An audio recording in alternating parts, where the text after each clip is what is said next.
প্ৰতিবাদী কাৰ্যসূচী হৈ আছে, ইয়াত কি ক'ব বিচাৰিব?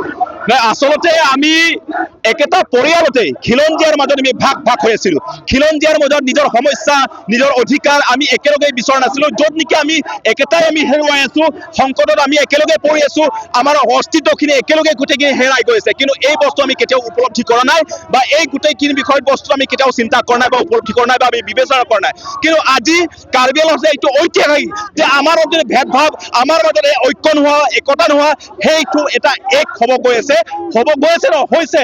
আমাৰ ঐক্য মঞ্চ হৈ আছে, আমাৰ সমন্বয় কিনিছে।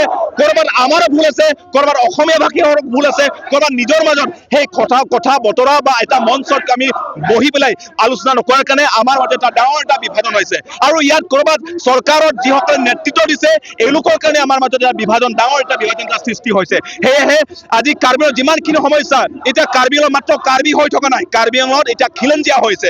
কাৰ্বি আংলঙত অসমীয়া ভাষী আছে, কাৰ্বি আংলঙত এতিয়া বড়ো আছে, ডিমাচা আছে, গাৰো আছে, তিৱা আছে, মিচিং আছে, গোটেই জনগোষ্ঠীয় লোকসকল আছে। সেয়েহে অসম চৰকাৰক এটা আহ্বান, এটা অনুৰোধ জনাইছো যে কাৰ্বি আংলঙত এতিয়া যি সমস্যা, অকল এইটো আৰু এটা কথা যে মাত্ৰ এইটো কাৰ্বি আংলঙৰ সমস্যা নহয়, এই সমস্যা সমগ্ৰ অসমৰ সমস্যা।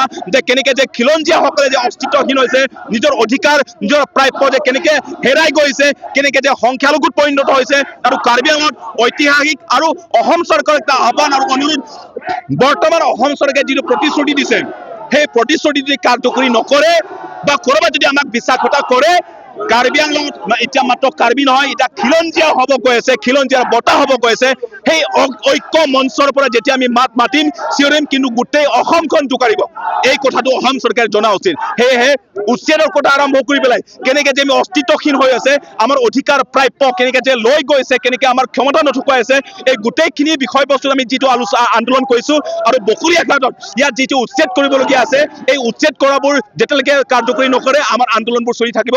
আৰু আমি অপেক্ষাত আছো, সেই অপেক্ষাটো যে চৰকাৰে সিদ্ধান্ত লৈছে, প্ৰতিশ্ৰুতি দিছে, বিহুৰ পিছলৈকে আমি অপেক্ষা কৰিম। তাৰ পাছত যদি নহয়, কাৰ্বি আংলঙত ডাঙৰ এটা গণ সমাৱেশে হওক বা গণতান্ত্ৰিক এটা আন্দোলন হওক, সেই আন্দোলনখিনি জাৰি হৈ থাকিব। আৰু এই যদি কিবা এটা অঘটন হয়, কিবা এটা পৰিস্থিতি যদি দেখিবলগীয়া হয়, সেইটো মূল দায়ী হ'ব চৰকাৰ আৰু প্ৰশাসনে গোটেই দায়ী বহন কৰিবলগীয়া হ'ব।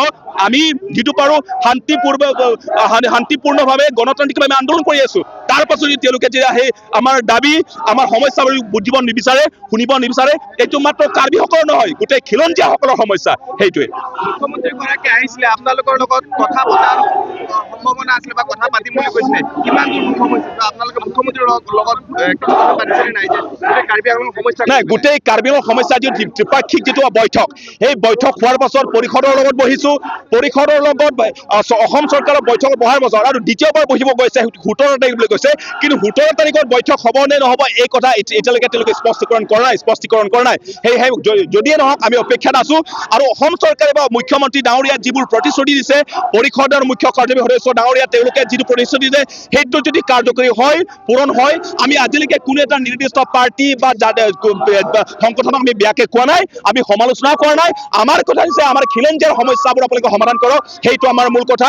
আৰু হিমন্ত বিশ্ব শৰ্মা ডাঙৰীয়াক যিটো কথা দিছে, আমি সন্মান কৰিছো, ৰাখিছো। ইয়াত যদি পূৰণ হয় হ'ব, যদি নহয় কাৰ্বি আংলঙত সেই আন্দোলনখিনি দেখিব। কিন্তু বৰ্তমান কাৰ্বি আংলঙত মাত্ৰ কাৰ্বি নহয়, গোটেই খিলঞ্জীয়াসকলৰ ঐক্য মঞ্চত সেই আন্দোলনখিনি দেখিব। কিন্তু সেই সময়ত কেনেকে যে কাৰ্বি আংলঙৰ পৰিস্থিতি হ'ব, গোটেই অসমখনত কেনেকে পৰিস্থিতি হ'ব, সেইটো সময় গোটেইখিনি দেখিব। সেইটো এওঁলোকৰ ফালে আমি কাৰ্বি আংলঙত যিসকল অসমীয়া ভাষী আছো, আমি অসমীয়া ভাষিক সন্থা আৰু আমি অসমীয়া ভাষিক যুৱ ছাত্ৰ পৰিষদে আমি লিডছৰ ৰংফাৰ লগত আমি আনুষ্ঠানিক এক সভাত আমি মিলিত হৈছিলোঁ। আৰু সভাত আমি মিলিত হৈ আমি তেওঁলোকৰ সমস্যাসমূহ আৰু আমাৰ যি কাৰ্বি আংলঙত বসবাস কৰা যিসকল মানুহৰ অসমীয়া ভাষীসকলৰ যিবিলাক সমস্যা আছে, সেইবোৰ আমি তেখেতসকলৰ আগত অৱগত কৰিছিলোঁ। আৰু সেই অৱগত কৰাৰ অন্তত তেখেতসকলে উপনীত হৈ এক সিদ্ধান্তত উপনীত হ'লোঁ। আমি খিলঞ্জীয়া সকলোৱে মিলিত হৈ কাৰ্বি অসমীয়া খিলঞ্জীয়া এক শক্তিত পৰিণত হৈ আমি আমাৰ কাৰ্বি আংলঙত আমাৰ সংগ্ৰামখন আগুৱাই লৈ যাম বুলি আমি আশা কৰিছোঁ।